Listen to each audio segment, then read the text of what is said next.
Dear students, Assalamu alaikum wa rahmatullah. Welcome to Kai. आज की session में हम कुछ इंपॉर्टेंट क्वेश्चंस को डिस्कस करेंगे from the chapters डिविल nature of matter and radiation और एटम्स एंड न्यूक्लियाई से। चलिए बेटा, पहला क्वेश्चन हम लेने जा रहे हैं। The first question for we people is define work function, threshold wavelength and threshold frequency. I must recall you, एक फिनोमेना, एक इफेक्ट की हम बात कर चुके हैं या आपने क्लास में इसको पढ़ा होगा, that is photo electric effect. Photo electric effect, photo electric effect में हमने क्या बोला था? The phenomena of ejection of electrons from the metal surface when the light of suitable energy, suitable frequency or suitable wavelength is incident on it। अब यहां पे आइए, हमारी जो बेटा पहली टर्म यहां पे है, that's my dear, we will say the work function। Simply इसको बेटा डिफाइन करना है, या तो शॉर्ट आंसर या वेरी शॉर्ट आंसर आपको पूछा जा सकता है। वर्क फंक्शन की जब हम बात करते हैं, दो तरीके हैं डिफाइन करने के बेटा। एक तरीका, it is the energy required to eject the electrons from the metal surface। metal surface से अगर आपको electrons को निकालना है तो आपको कितनी एनर्जी देनी पड़ेगी, एक तरीका। इससे बेटर तरीका यह होगा बेटा कि हम बताएंगे for the photoelectric effect to take place, the energy of incident radiation should be greater than certain minimum amount। वो जो minimum amount है, that minimum amount is actually called work function. इसका मतलब यह है कि अगर आप किसी मेटल सरफेस पे एक लाइट या लाइट रेडिएशन को इंसिडेंट करते हो सच दैट उसकी एनर्जी वर्क फंक्शन से कम है, सो फोटो इलेक्ट्रिक इफेक्ट नहीं होगा, इलेक्ट्रॉन्स इजेक्टेड नहीं होंगे। Conclusion, for the photo electric effect to take place, the energy of the incident radiation should be greater than certain minimum amount, that minimum amount is called work function, जिसको हम बेटा 5 symbol से represent करते हैं। तो conclusion ये बनेगा बेटा, energy of the incident radiation should be greater than, we will say the work function. Number 1। Number 2, अगली टर्म अपने पास है बेटा, that is threshold frequency.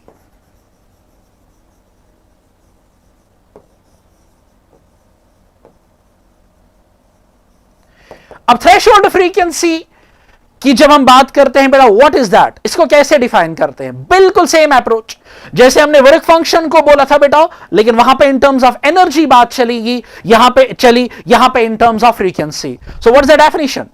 For the photoelectric effect to take place, the frequency of the incident radiation should be greater than certain minimum frequency, and that certain minimum frequency is my dear called what?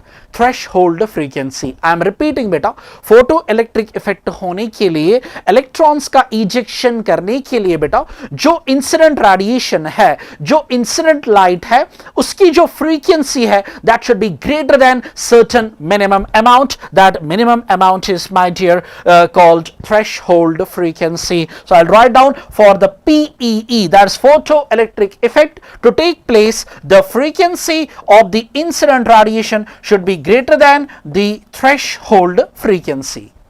उसके बाद बेटा अगली चीज, what is that? Threshold wavelength।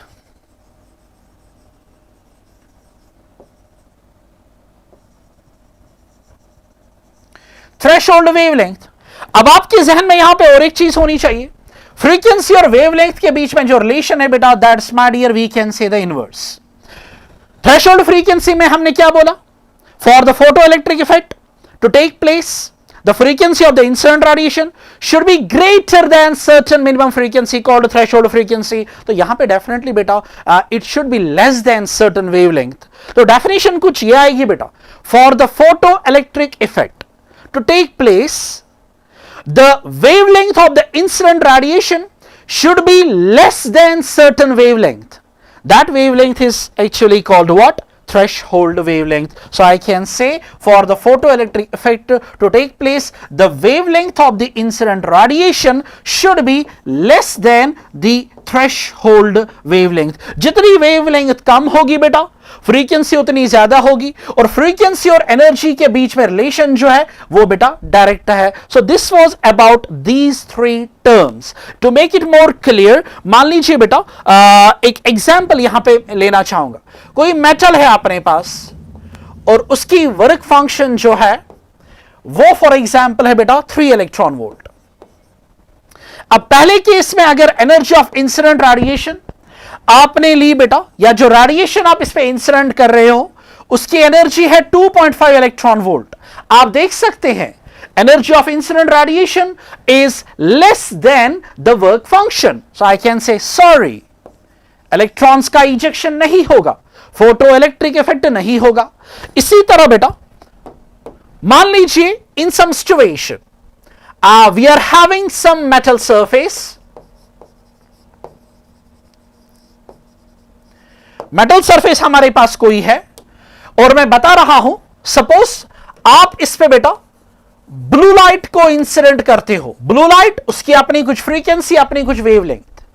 Question, अगर हम use करेंगे बेटा violet light, if we will use the violet light, मान लीजिए बेटा ब्लू लाइट की वजह से I write down the yes, I write down okay to what, photo electric effect. मान लीजिए ब्लू लाइट को यूज करके इलेक्ट्रॉन्स का इजेक्शन हुआ। अब क्वेश्चन ये है, if we will use the violet light can we expect the photo electric effect? क्या हम एक्सपेक्ट करेंगे इलेक्ट्रॉन्स का ejection? The answer is absolutely yes, क्योंकि frequency of the violet light is greater than the frequency of the blue, तो ये बिल्कुल बेटा electrons का इजेक्शन करेगा। लेकिन अब अगर बेटा मैं यहां पे यूज करूंगा फॉर एग्जांपल रेड लाइट, अगर रेड लाइट को यहां पे हम यूज करेंगे इंस्टेड ऑफ ब्लू लाइट, तो सिंपली अगर यहां पे क्वेश्चन पूछा जाएगा can we expect photo electric effect, तो मैं बोलूंगा बेटा जरूरी नहीं है, क्योंकि when you will use the red light instead of the blue light, you are using the light, you are using the radiation of frequency lower, आप frequency कम कर रहे हो। Frequency of red light, it is nu of red, it is in fact minimum among the 7 colours is less than the nu of the blue. So जो chances होंगे बेटा photo electric effect के वो कम हो जाएंगे बेटा। Now it depends exactly on the threshold frequency. अगर red light की फ्रीक्वेंसी थ्रेशोल्ड फ्रीक्वेंसी से ज्यादा है तो फोटो इलेक्ट्रिक इफेक्ट होगा, but based on the comparison with blue light अब चांसेस जो होंगे वो बेटा कम होंगे। Likewise, if you will make the comparison of the wavelength, मान लीजिए same example, if the blue light is able to eject the electrons, क्या violet light eject करेगी? The answer is absolutely yes, क्योंकि violet की wavelength blue से कम है और कम wavelength frequency ज्यादा मींस एनर्जी ज्यादा, तो ये भी बेटा फोटो इलेक्ट्रिक इफेक्ट के फेवर में होगा। और जब आप रेड लाइट यूज करते हैं means you are using the light of greater wavelength का ज्यादा होना वो फोटो इलेक्ट्रिक इफेक्ट, वो इलेक्ट्रॉन इजेक्शन के फेवर में नहीं है। Next question please, experimental study of photo electric effect. अब आइए बेटा इधर, मैं प्रेफर करूंगा बेटा जो मैंने यहां पे लिखा है, जो आपको बाद में बोर्ड एग्जाम में मेंशन करना है, उसको मैं पहले यहां पे बेटा बिल्कुल इनविजिबल बनाऊं ताकि पहली उस पे नजर ना रहे आपकी। Have a look.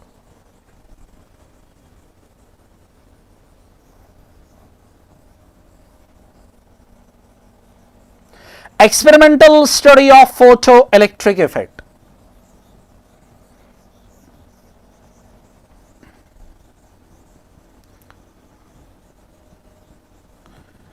ओके बेटा काफी है, यहां पे आइए। This is the source of light और हम प्रेफर करते हैं बेटा UV light. Reason, UV light is having the tendency of ejecting electrons from any metal surface, while as the visible light can eject the electrons from the alkali metals only. अब यहां पे देखो, we are having the voltage or the potential difference source, जो कि एक variable source है बेटा। अब यहां पे आओ, की को क्लोज करेंगे इनिशियली हम बेटा इसको पॉजिटिव बनाएंगे. Initially this anode A is made positive. तो क्या होगा? Light of suitable energy. When I'm saying the suitable, greater than work function, suitable frequency, greater than threshold frequency, suitable wavelength, less than threshold wavelength, उसको बेटा हम incident करेंगे. ये यहां पे हमारे पास बेटा एक फोटो सेंसिटिव प्लेट है, एक मेटल सरफेस है जिसकी टेंडेंसी है इलेक्ट्रॉन्स को इजेक्ट करने की, and it is very sensitive towards the light. That's why the term photo sensitive. तो जब आप बेटा यहां पे लाइट इस पे इंसिडेंट करेंगे तो यहां से इलेक्ट्रॉन्स का इजेक्शन होगा. द इलेक्ट्रॉन्स इजेक्टेड यहां पे मैं लिखना चाहूंगा, the electrons ejected are called photo electrons, और उनकी वजह से जो करंट होगी that is my dear what we called as photo current. So initially this A is made positive, तो इलेक्ट्रॉन्स आराम से यहां जाएंगे बेटा, तो हमें करंट का कुछ वैल्यू मिलेगा what we call as photo current. अगर हम बेटा इसका पॉजिटिव पोटेंशियल बढ़ाएंगे तो करंट का वैल्यू बढ़ेगा और करंट एक मैक्सिमम वैल्यू अटेन करेगा, that is called saturation current. उसके बाद हम बेटा इस एनोड को यहां पे, इस एनोड को बेटा हम नेगेटिव बनाएंगे. अब क्या होगा बेटा? अब इलेक्ट्रॉन्स का यहां चलना मुश्किल होगा, लेकिन अगर आपके जहन में है, जिस पे हम आगे जाके रोशनी भी डालेंगे, कि जब आप मेटल सरफेस पे लाइट को इंसिडेंट करते हो, उसका एक पार्ट यूटिलाइज होता है in ejecting the electrons, that is the work function part, and remaining part वो अपीयर होता है as the kinetic energy under ideal case, अगर हम हीट लॉसेस को इग्नोर करेंगे बेटा. सो जब यहां पे आपने इसको नेगेटिव बनाया, अब सिर्फ वो इलेक्ट्रॉन्स आगे जा सकते हैं जिनकी अच्छी खासी काइनेटिक एनर्जी होगी. लेकिन अगर हम बेटा इसको और नेगेटिव बनाना चाहेंगे बेटा, या और नेगेटिव बना रहे हैं, अब बेटा even if you are having the high energetic electrons, उनका भी आगे जाना मुश्किल होगा, और एक ऐसा वैल्यू हमें नेगेटिव पोटेंशियल का मिलेगा जहां पे high energetic electron, the electron with the maximum kinetic energy, वो भी आगे नहीं जा पाएगा बेटा. करंट जो है वो जीरो बनेगी. The magnitude of the negative potential at which the current becomes zero, तो हमारे पास यहां पे और एक टर्म आई बेटा, that is called stopping potential. At stopping potential, the electron with the maximum kinetic energy, उसको भी stop किया जाएगा. So we can say, अगर आपको stopping potential एक 1 mark question पूछा जाता है, it is simply the magnitude of the potential at which photocurrent becomes zero, at which the high energetic electron also stops, that is called, my dear, what? Stopping potential. अब यहां पे आओ, have a look. बिल्कुल जो मैंने बोला उसी को यहां पे हमने थोड़ा पॉइंट्स में लिखा है, डिसेंटली लिखा है, जो आपको हेल्प करेगा फॉर योर बोर्ड एग्जामिनेशन. ये बेटा आपके पास है, have a look. Light of fixed frequency and intensity is incident on a photo emissive plate C, जो कि ये आपके पास बेटा प्लेट है. Okay, keeping A positive with respect to C, A को इनिशियली हम पॉजिटिव बनाएंगे. If positive potential of A is gradually increased, it is found that first photocurrent increases, then becomes the maximum, called what? Saturation current. Now we apply negative potential to A. Now the A is made what? Negative with respect to C, and on increasing it gradually, then current decreases and becomes zero at a certain negative potential. Magnitude of the minimum negative potential at which IP, that's a photocurrent, becomes zero is called what? Stopping potential. यह आपके पास बेटा है experimental study of photo electric effect, जिसके ठीक ठाक chances है. I can say it is among the important questions as the short answer question जो आपसे पूछा जा सकता है. Next one please. Some facts about photo electric effect. इसमें आपको क्वेश्चन इस तरीके से भी पूछा जा सकता है, laws of photo electric emission. आओ बेटा इधर. नंबर 1, जब हम लाइट को इंसिडेंट करते हैं मेटल सरफेस पे, दो प्रोसेसेस होती है, absorption of photon and emission of and ejection of electron. And my dear, what's the first point जो हम लेने जा रहे हैं? There is no time gap, there is no lag between the absorption of photon and the ejection of electron. तो ये हमारा पहला पॉइंट है बेटा। दूसरा, if for incident radiation h nu is greater than 5, then each photon can at most eject to 1 electron only. Actually the relation is 1-1. एक photon सिर्फ एक इलेक्ट्रॉन को इजेक्ट कर सकता है provided it's energy is greater then work function. अब अगर आप हाई एनर्जेटिक फोटोन भी इंसिडेंट करते हो मेटल सरफेस पे, तब भी वो एक ही इलेक्ट्रॉन को निकाल पाएगा and remaining energy will appear as the kinetic energy. इसी तरह अब अगर आपके पास है बेटा less energetic photons, when I am saying the less energetic I mean less than the work function. ऐसा नहीं है कि 2-3 फोटॉन्स मिलके when they are less energetic और एक इलेक्ट्रॉन को निकालेंगे, no no no, relation is 1-1। तो पॉइंट कुछ यूं बनेगा, if for incident radiation h nu is greater than 5, then each photon can at most eject 1 electron only. और आप यहां पे एडिशन कर सकते हैं, the remaining energy appears as the kinetic energy. इसी तरह 2 or more less energetic photons, when I'm saying the less energetic I mean the energy is less than the work function, can never combine to eject an electron from the metal surface. Next बेटा, these are certain important points जो कि आपके पहले points होने चाहिए अगर question पूछा जाता है loss of photo electric emission. Number 1, photo current को हम कैसे मॉडिफाई कर सकते हैं, कैसे बढ़ा सकते हैं, कम कर सकते हैं? The answer is by varying the intensity. Intensity की जब हम बात करते हैं that is number of photons striking per unit area per unit time. जब आप फोटॉन्स का नंबर जो है उनको बढ़ा रहे हो, provided the energy is greater than the work function, तो वो ज्यादा इलेक्ट्रॉन्स को निकालेंगे तो current will be the greater. So remember the photo current is the function of intensity alone. इसी तरह बेटा यहां पे if you want to modify the kinetic energy of the ejected electrons, that can be only done by modifying the frequency. तो point ये है बेटा, kinetic energy of ejected electrons depends on frequency of an incident light. Next question, Einstein's photoelectric equation। ये भी आपके पास बेटा बहुत ही इंपॉर्टेंट है। अब यहां पे आइए, have a look। Board exam के लिए इसको हम कैसे शुरू करेंगे बेटा? The answer is, आप शुरू करेंगे, it is simply the consequence, it is simply the result of what? Law of conservation of energy. It's a consequence of law of conservation of energy. What is that?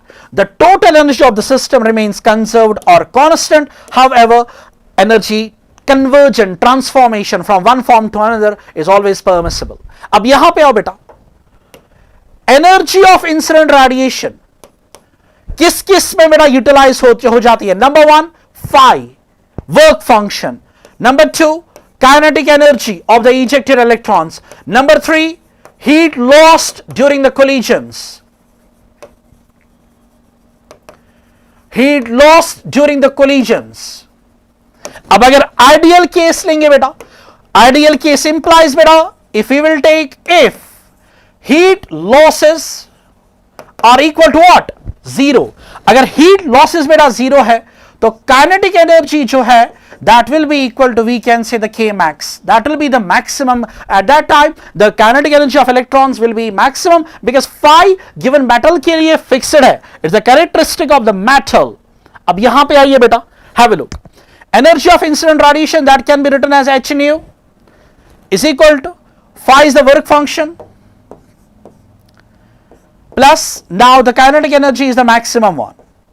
अब यहां पे आइए बेटा, I can write it as the K max is equal to, this is h nu plus phi को यहां पे लाओ, what is that? minus phi। so ये एक इक्वेशन हमारी बनी बेटा, K max is equal to h nu minus phi। so if you want to raise the question what is Einstein's photoelectric equation, this is the fundamental form।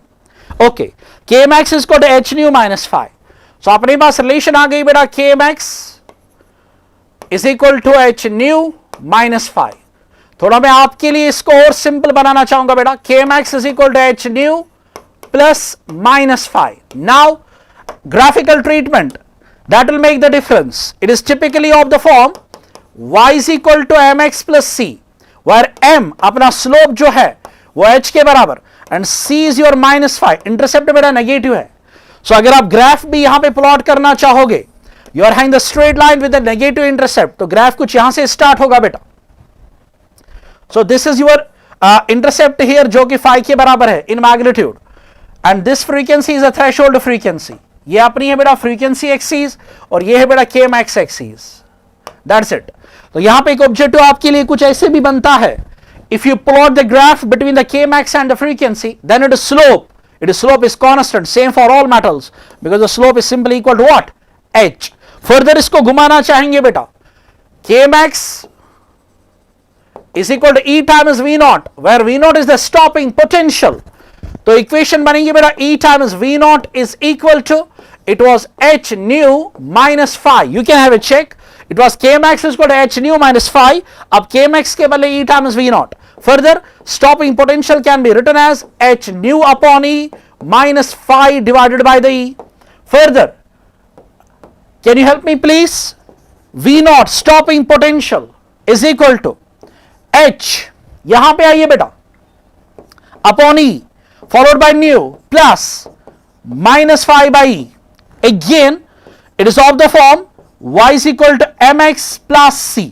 अब यहां पे slope किसके बराबर है? Again it is constant, same for all metals. m is equal to h by E. h is constant, E is constant, और intercept अपना है इस बार माइनस फाइव बाई ई।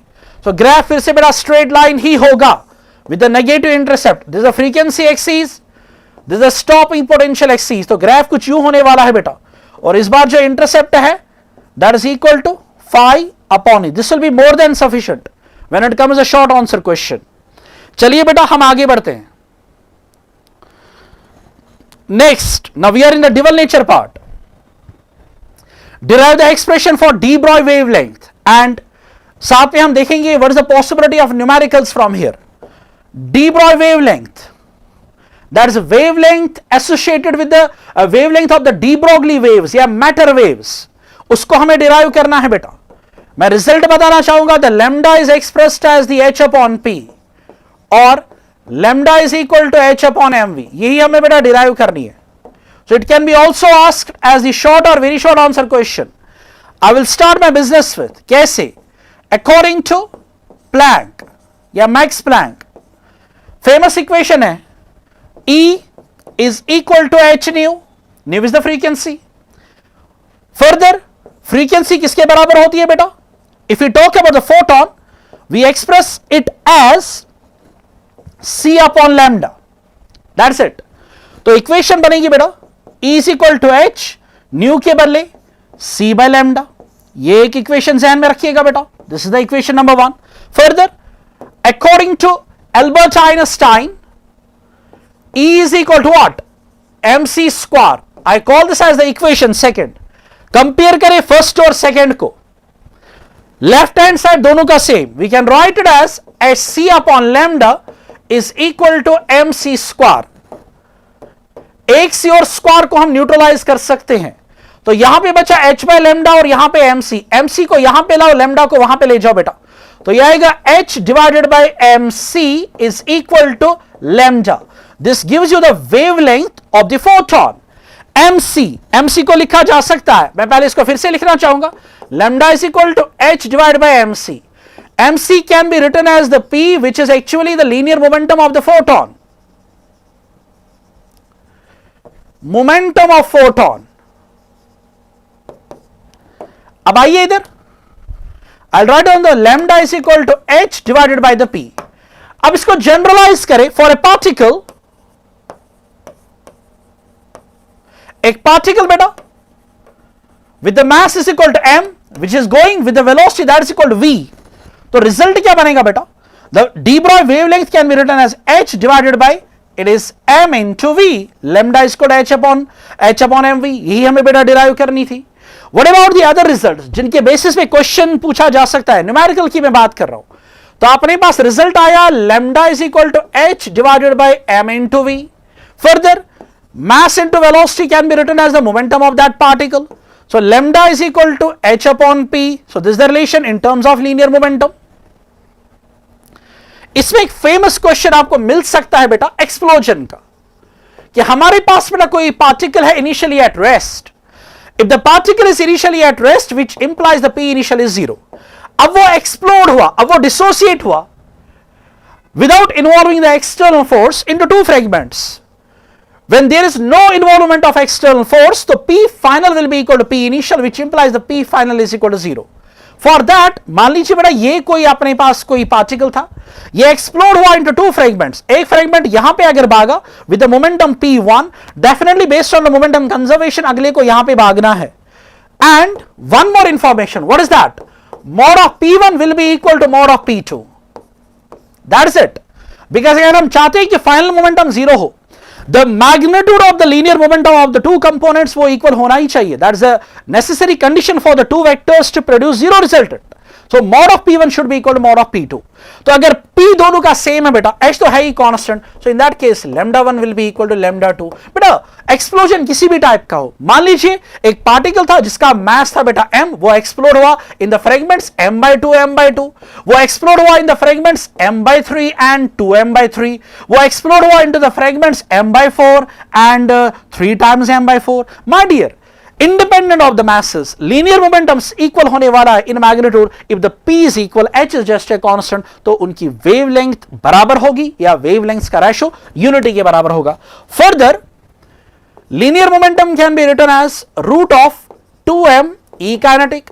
तो de Broglie wavelength can be also expressed as h divided by, it was p की जगह अब आएगा बेटा root of 2m E kinetic. तो यहां पे अगर आपसे क्वेश्चन पूछा जा सकता है तो दो पार्टिकल्स की काइनेटिक एनर्जीज का कंपैरिजन दिया जाएगा.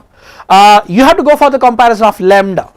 इसी तरह in terms of potential difference, E kinetic can be written as my dear Q times V.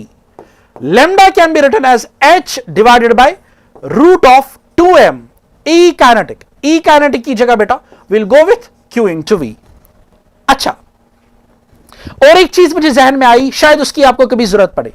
The product of the quantity I C, even if H is having the value of 6.6 into 10 raised power minus 34 and C is 3 into 10 raised power 8, और यहां पे जब हमें wavelengths दी जाती है वो या तो नैनोमीटर्स में या तो एंगस्ट्रॉम्स में, तो हमें HC के लिए कुछ स्टैंडर्ड रिजल्ट होना चाहिए. रिमेंबर, ये न्यूमेरिकल्स के लिए बहुत ही फ्रूटफुल है. HC is 12400 electron volt angstroms. ये एक, it is also given by 1240 electron volt nanometers. ये याद रखिएगा बेटा. मान लीजिए कभी आपको एनर्जी निकालनी है, एनर्जी के लिए फॉर्मूला है बेटा H न्यू या Hc बाय लैम्डा, और वेवलेंथ अगर दी जाती है बेटा एंगस्ट्रॉम्स में तो Hc के बदले ये बेटा, और अगर लैम्डा दिया जाता है नैनोमीटर्स में तो Hc के बदले ये वाला रिजल्ट आप यूज करेंगे और आपके क्वेश्चन सॉल्व करने का टाइम जो है वो सेव हो जाएगा बेटा. Next please. Difference between matter waves या जिनको हम डी ब्रॉगली वेव्स भी बोलते हैं and EM waves, you can take care of these differences. Matter wave is associated with the moving particle and while as EM wave का main source होता है बेटा ऑसिलेटिंग और एक्सेलरेटिंग चार्जड पार्टिकल, और बाकी चीजों का भी आप ख्याल रख सकते हैं. यह भी आपको पूछा जा सकता है एज ए शॉर्ट और very short. Okay, next question atoms part से. This is again very important. Derive the expression for radius of nth Bohr's orbit, और उसके बाद हम वेलोसिटी या स्पीड को भी देखेंगे and followed by total energy. आइए बेटा इधर. इन डेरिवेशंस के लिए आपको दो चीजें जहन में होना चाहिए. रादर आई कैन से दो points, that is simply the two postulates of the Bohr's theory. What is that? अगर यह हमारे पास बेटा कोई न्यूक्लियस है, द हाइड्रोजन और the hydrogen like with the charge as the Ze, where E is 1.6 into 10 raised power minus 19, and this is an electron for V people at a separation of R. Then, as per Bohr's theory, it describes the circular path, and the Coulomb's force, that is K Z E, that is the Q1, charge of the nucleus into charge of the electron, that is E again, तो यह आएगा E square, divided by R is the radius, at the same time the distance. Suppose we are in the nth orbit, it is Rn. यही provide करता है हमें required centripetal force, that is m Vn square divided by Rn. This is the first postulate. या यहां से आप जो extract लेंगे वो क्या होगा बेटा? Rn and Rn will go. By the way, यहां पे स्क्वायर था, I am sorry. So K Q1 Q2 by R square, और यहां पे आपका Rn, तो Rn और स्क्वायर भागेगा बेटा. तो पहले पोस्टुलेट से हमें जो स्टफ मिलेगा, what is that? KZE square divided by the Rn and on this side बेटा m times Vn square, ये ज़हन में रखिएगा आप, ठीक है। और दूसरा postulate which is about angular momentum conservation, according to which angular momentum of the electron in the nth orbit is expressed as nh upon 2 pi. Further, angular momentum of a particle in circular motion is written as mvr, we are in the nth orbit, mvn into rn is equal to nh upon 2 pi. ये बेटा दो equations आपके जहन में होनी चाहिए, you can take care of any derivation. चलिए let us start our business with the radius. Radius आइए बेटा इधर मैं लिखूंगा बेटा, चूंकि बोर्ड एग्जाम है तो पूरा डिटेल में चलना पड़ेगा। फ्रॉम फर्स्ट पोस्टुलेट हमारे पास रिजल्ट है बेटा K Z E square divided by K Z E square divided by are N is equal to M into V N square. You can have a check, it is K Z E square by are N into M times V N square, ठीक है।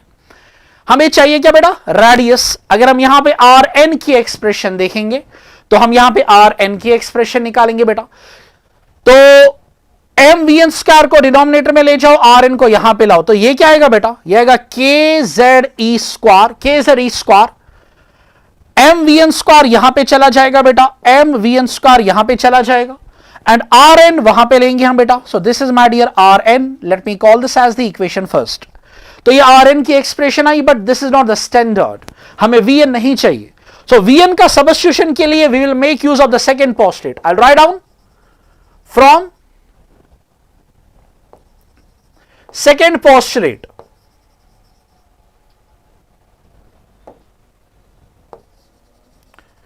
from second postulate आओ बेटा इधर, equation is m v n r n, that is m v r is equal to nh by 2 pi।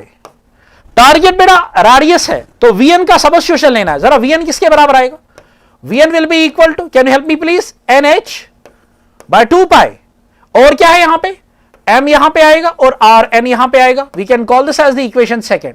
अब क्या करेंगे बेटा, second को यूज करेंगे फर्स्ट में। आइए बेटा इधर, so I will write down using second in first, second को यूज करेंगे फर्स्ट में। फर्स्ट आपका है, I will write down r n is equal to K Z E square divided by m, उसके बाद बेटा vn का स्क्वायर है। vn अगर nh by 2 pi m rn है तो इसका स्क्वायर लेते हैं। एक स्टेप मैं कम करना चाहूंगा यहां पे, तो n का स्क्वायर बनेगा n स्क्वायर, h का बनेगा h square, in the denominator 2 का बनेगा 4, पाई का बनेगा पाई स्क्वायर, m का बनेगा m स्क्वायर और rn का भी यहां पे क्या बनेगा बेटा, स्क्वायर बनेगा। अब आइए इधर, we are close my people, एक m और स्क्वायर भागेगा, जरा यहां पे आइए। I'll write down on the left side Rn is equal to, यहां पे आइए, this is kz e square, in the denominator n square h square, it is n square h square, और यहां पे क्या बचा, 4 pi square m rn square, तो ये अपेयर हो जाएंगे न्यूमरेटर में, it is 4 pi square m और rn square। I hope this is visible। अब यहां पे आइए, एक आर एन और स्क्वायर भागेगा, ठीक है। You are left with what, हमें रेडियस चाहिए, तो यहां पे एम स्क्वायर एच स्क्वायर, इसको यहां पे लाओ तो ये बनेगा n square h square is equal to r n के मल्टीपल में जो भी स्टफ है वो डिनोमिनेटर में भागेगा, तो यहां पे क्या आएगा बेटा, it is K Z E square 4 pi square और एक m बेटा, और यहां पे आपको क्या बचा बेटा, r n. This the expression for the radius, जिसमें याद रखने की चीज क्या है बेटा, आर एन की क्या डिपेंडेंस है एन पे। द आंसर इज बेटा r N is proportional to n square and it is inversely proportional to z. But for hydrogen atom z आपका 1 है, तो आप रिजल्ट ले सकते हैं, एक्सटेंड कर सकते हैं फॉर द हाइड्रोजन एटम जिसके लिए जेड आपका 1 है। So my dear, for numerical significance ये आप जहन में रखिएगा, रेडियस की क्या डिपेंडेंस है प्रिंसिपल क्वांटम नंबर पे, and answer is r n is proportional to what, n square। this was about the radius। अब बेटा दूसरी हमारी वेलोसिटी है, वल्लाही हमें इन्हीं दो पोस्टुलेट से हेल्प लेनी है बेटा। वेलोसिटी के लिए सपोज यहां पे एक्सप्रेशन निकालो तो आर का सबस्टिट्यूशन होगा, या यहां पे एक्सप्रेशन निकालो तो आर का सबस्टिट्यूशन होगा। अब आइए बेटा इधर, लेट्स कैलकुलेट द वेलोसिटी, या ज्यादा टर्म जो यूज होती है बेटा, that's my dear speed, speed of electron in the nth orbit. आइए बेटा इधर, same approach from first postulate. What is the first postulate? Kz e square divided by Rn is equal to m times Vn square. इस बार बेटा हमारा target है speed, Vn को निकालेंगे। इसी तरह अगर मैं यहां पे लिखूंगा फ्रॉम सेकेंड पोस्टुलेट, अभी हम देखेंगे कि बेटर कौन रहेगा या आसान कौन रहेगा, या अगर एक ही बात होगी तो वो भी देखा जाएगा। From second postulate, what is the equation? m vn rn, that's mvr, angular momentum, किसके बराबर? nh by what? 2 pi। vn हमें चाहिए तो बेटर होगा हम rn का सबस्टिट्यूशन करेंगे। तो आइए बेटा इधर,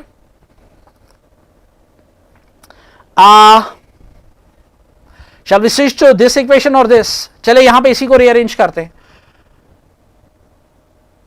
rn को वहां पे लाओ, यहां में m को सॉरी नीचे लाओ आप, यह k Z E square divided by are n, और वी एन स्क्वायर के मल्टीपल में एम है तो वो यहां पे अपीयर होगा, ठीक है। और इधर क्या बचा अपना? इधर बचा बेट वी एन स्क्वायर, ठीक है। अब यहां पे आओ, if I mark this as, हमें वेलोसिटी चाहिए, या is it better to go with r n? I think r n will be the better. यहां पे आइए,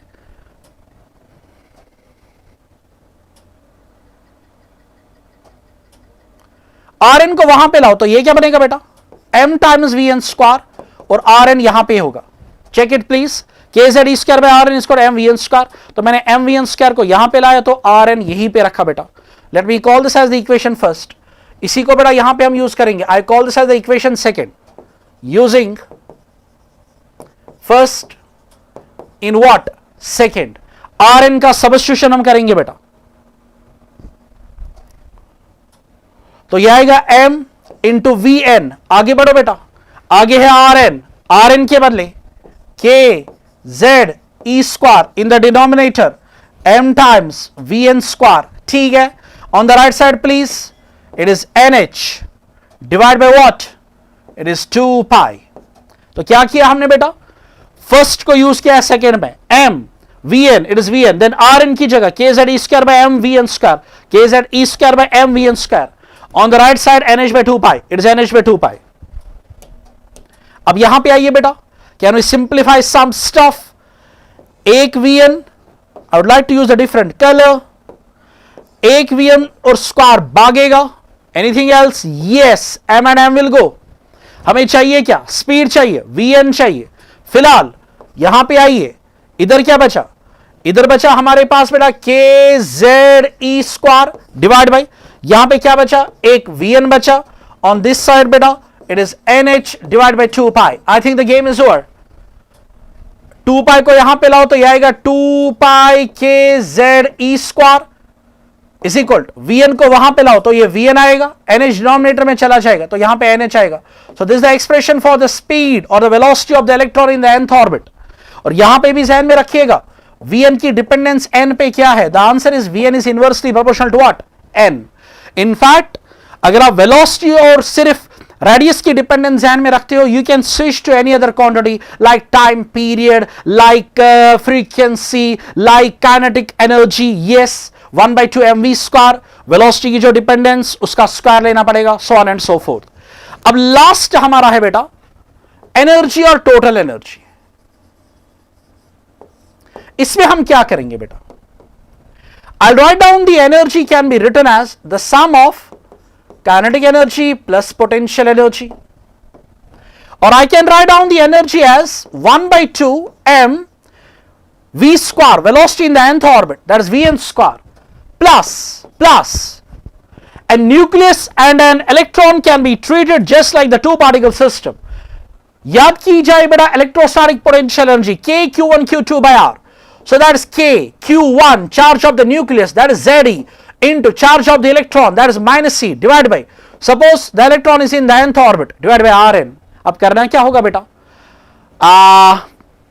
Vn की एक्सप्रेशन आपको जहन में अब होनी चाहिए एंड रिजल्ट, और Rn की एक्सप्रेशन वो भी जहन में होनी चाहिए। वही आप बेटा यहां पे सब्स्टिट्यूट करेंगे, इक्वेशंस को थोड़ा रीअरेंज करेंगे, एंड प्लस बेटा हमने यहां पे देखा जो नॉर्मली एंड रिजल्ट दिया जाता है वो इन टर्म्स ऑफ एप्सिलॉन नॉट, तो k की जगह बेटा हम ऐड करेंगे 1/4 pi epsilon naught. I think you can do it yourself. करना क्या है बेटा, Vn वेलोसिटी की एक्सप्रेशन हम अभी निकाल चुके हैं, ये जिगर मेरा Vn की जगह आएगा 2 पाई kz e square by nh, ठीक है। और इसी तरह यहां पे Rn आया तो Rn की एक्सप्रेशन भी हम निकाल चुके हैं, ये है बेटा Rn की एक्सप्रेशन जो आप यहां पे पुट करेंगे। Then you will simplify it a little bit, और k के बदले 1/4 by epsilon naught. I hope you can take care of it. Next question, numerical और रेडबर्ग्स फॉर्मूला आपको पूछा जा सकता है। रेडबर्ग्स फॉर्मूला को याद किया जाए, when the electron de-excites, when the electron jumps from higher energy state to lower energy state, वो energy radiate करता है। If you want to take care of the wavelength of the radiation emitted, that is given by 1 by lambda is equal to R into 1 by n1 square minus 1 by n2 square into beta z square। Further equation को reduce किया जा सकता है for the hydrogen atom, for hydrogen atom बेटा Z आपका 1 के बराबर है। तो इसमें से आपको क्वेश्चन कभी डायरेक्टली भी पूछा जा सकता है, find the wavelength of the radiation जब इलेक्ट्रॉन जंप करेगा from suppose third to second state. So n2, by the way मैं बताना चाहूंगा बेटा n1 यहां पे क्या है, it's a principal quantum number of the lower energy state, lower energy state, and n2 is the principal quantum number of higher energy state। Plus यहां पे कुछ रिजल्ट्स आपके जहन में होनी चाहिए कुछ सीरीज के regarding, like when it comes the case of the Lyman series. जरूरी नहीं है आपको डायरेक्टली वहां से n1 और n2 का वैल्यू बताया जाए।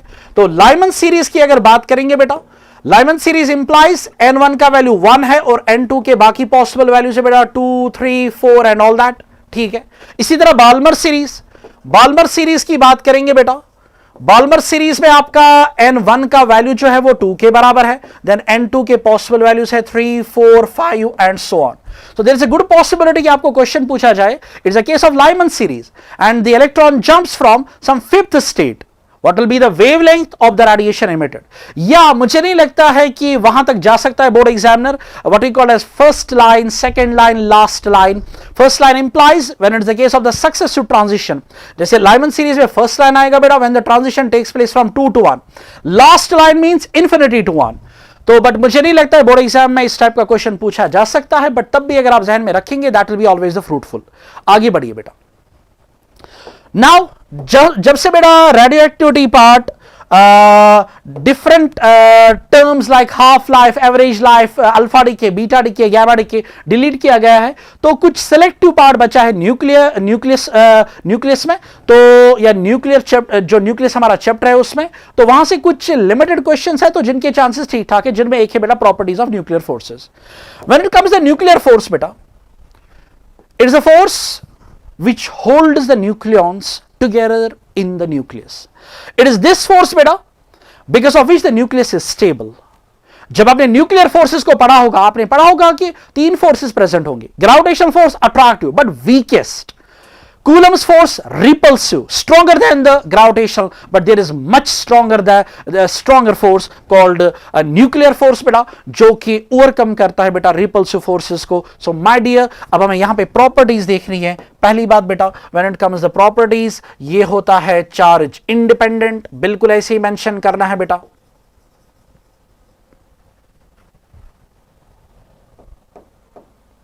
Charge independent,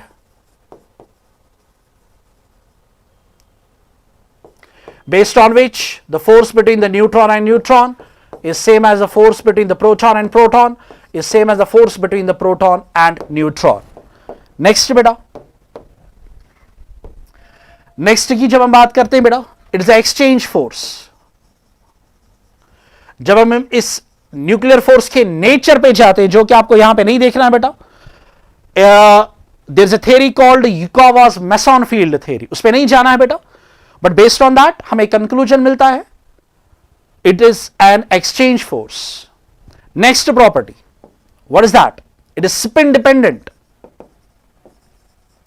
It is spin dependent. What does that mean? The force between the two nucleons of same spin is not equal to the force between the two nucleons of opposite spin. ये भी ध्यान में रखिएगा बेटा. अगली चीज, next, spin dependency के बाद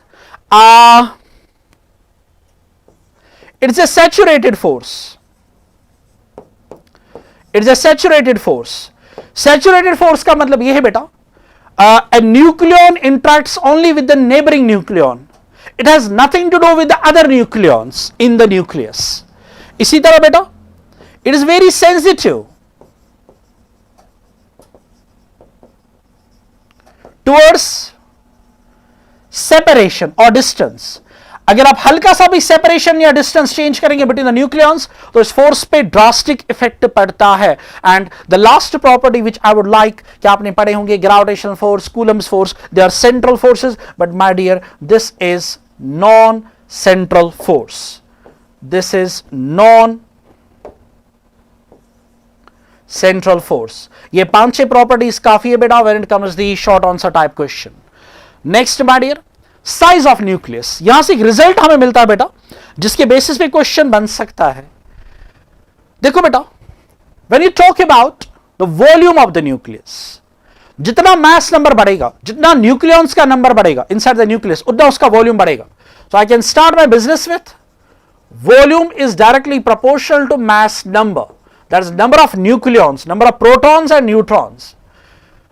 Treating the nucleus as a sphere, so V is proportional to, we can say 4/3, sorry, V is proportional to mass number A, volume is 4/3, pi r cube is proportional to, we can say the A. 4/3 and pi, they are constants, we can write down R is proportional to A. Cube यहाँ पे appear होगा as cube root बोले तो raised power 1/3. या R, replace the proportionality by equality, a constant R naught called empirical constant, it is A raised power 1/3. ये relation बेटा आपको जहन में रखनी है. इस रिलेशन के बेसिस पे क्वेश्चन कैसे पूछा जा सकता है, आपको दो न्यूक्लियाई का मास नंबर दिया गया है, आपको उनके रेडियस को रिलेट करना होगा. Let me take an example. अगर मैं लूंगा बेटा find the ratio of the radius of, let me go with the helium nucleus to sulphur nucleus. हमें चाहिए बेटा ratio of the radius of helium nucleus to the sulfur nucleus. R naught is the constant, it has nothing to do with the ratio. R for helium divided by R for sulfur will be equal to, mass number के साथ relation direct है तो यहां पे आएगा A for helium, mass number of helium divided by A for sulfur, but raise it to power क्या है जिगर मेरा 1/3. A for helium, helium का mass number 4 और सल्फर का I guess it is 32, raised power 1/3. 4 1 R 4 8 R, तो 1/8 आया with the raised power 1/3. 1/3 means cube root. Cube root of 1 is 1, cube root of 8 is 2. So 1:2 is the answer. तो ये relation आप जहन में रखिएगा बेटा, और इसी रिलेशन को यूज किया जा सकता है अगर आपको डेंसिटी के बारे में क्वेश्चन पूछा जा सकता है. तो डेंसिटी में total mass divide by total volume. Let me have a little look. Density of the nucleus will be written as the total mass. If you take the mass of the nucleon as the small m and the total number of nucleons is A divided by, it is, we can say the volume, और volume में enter हो जाएगा आपका radius का parameter which is R is equal to R naught into A raised power 1/3, and you will end with some special result that the density is not the function of what? Mass number. चलिए बेटा next question. अगर आप मुझे बोलेंगे nucleus में सबसे ज्यादा chances, तो मैं इसी की बात करूंगा बेटा. It is very important. It is binding energy per nucleon curve. पहली बात, what is binding energy? Binding energy की जब हम बात करते हैं बेटा, हम बोलते हैं कि अगर हम एक न्यूक्लियस को आइसोलेट करना चाहते हैं, या मैं ऐसे बोलूंगा अगर हम न्यूक्लियॉन्स को आइसोलेट करना चाहते हैं, एक न्यूक्लियस हमने लिया, हमें न्यूक्लियॉन्स को अलग अलग करना है, but we have to supply the energy because they are held tightly by the strong nuclear forces. वो जो एनर्जी हमें सप्लाई करनी पड़ेगी ताकि हम एक न्यूक्लियस को बेटा ब्रेक करें या न्यूक्लियॉन्स को अलग अलग करें बेटा, that energy is called binding energy. या when we take the nucleons together to form the nucleus, the energy released is called binding energy. फिर हमारे पास बेटा टर्म आती है binding energy per nucleon, which means the average energy जो हमें चाहिए एक न्यूक्लियन को अलग करने के लिए। अब यहां पे हमारे पास बेटा binding energy per nucleon curve है, this is the graph. Binding energy per nucleon ये स्टेबिलिटी क्राइटेरियन है। अगर हमारे पास बेटा दो न्यूक्लियाई होंगे और हमें डिसाइड करना होगा स्टेबल कौन सा है, what we will check, we will check binding energy per nucleon, और जिस न्यूक्लियस की बाइंडिंग एनर्जी पर न्यूक्लियन ज्यादा होगी वो उतना ज्यादा स्टेबल होगा। तो पहला पॉइंट यहां पे बेटा more the binding energy more the stability of nucleus and vice versa. और जब आप बेटा बोर्ड एग्जाम में इस क्वेश्चन की बात करेंगे, एक तो एक कर्व बनाना, वो मतलब उसके बगैर तो क्वेश्चन ही नहीं रहेगा, और कुछ पॉइंट्स का एडिशन करना। एक पॉइंट तो मैंने यहां पे बोला बेटा कि binding energy is a stability criterion. दूसरा बेटा आप ग्राफ में देखिएगा, अब अगर यहां पे थोड़ा सा आपको इनविजिबल है तो आप किसी और सोर्स से इस ग्राफ को देख सकते हैं। यहां पे अपना आयरन है बेटा, आयरन न्यूक्लियस, आयरन की बाइंडिंग एनर्जी पर न्यूक्लियन सबसे ज्यादा है, therefore this is the most stable nucleus. I guess it is 8.8 MeV। The binding energy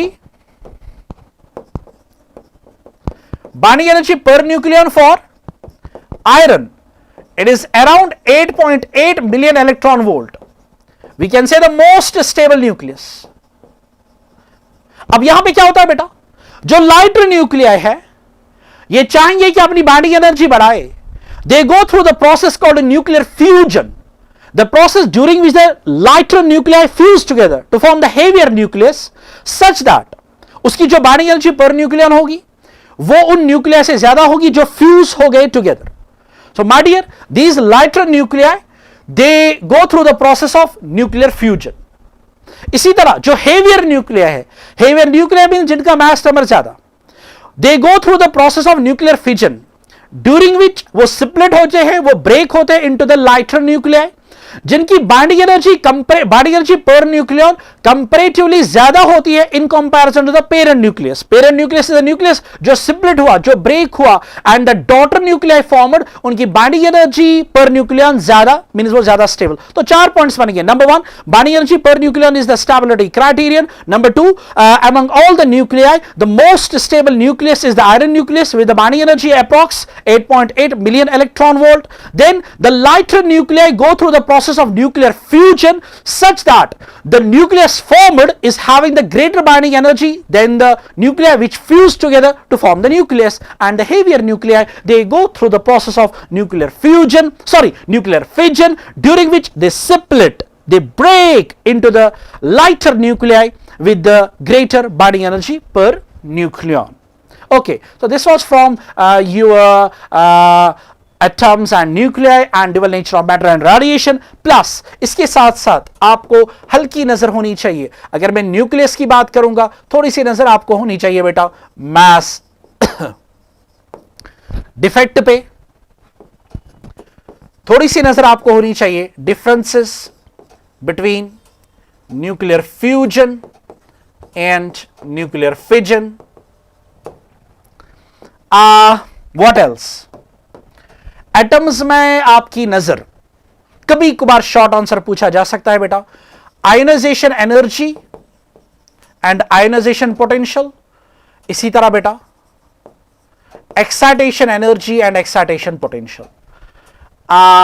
what else, photo electric effect, मुझे नहीं लगता है कि हमने किसी ऐसी चीज को छोड़ा जो हमारे लिए इंपॉर्टेंट, बट तब भी अगर आप थोड़ा नजर रखेंगे बेटा कुछ इंपॉर्टेंट ग्राफ्स की,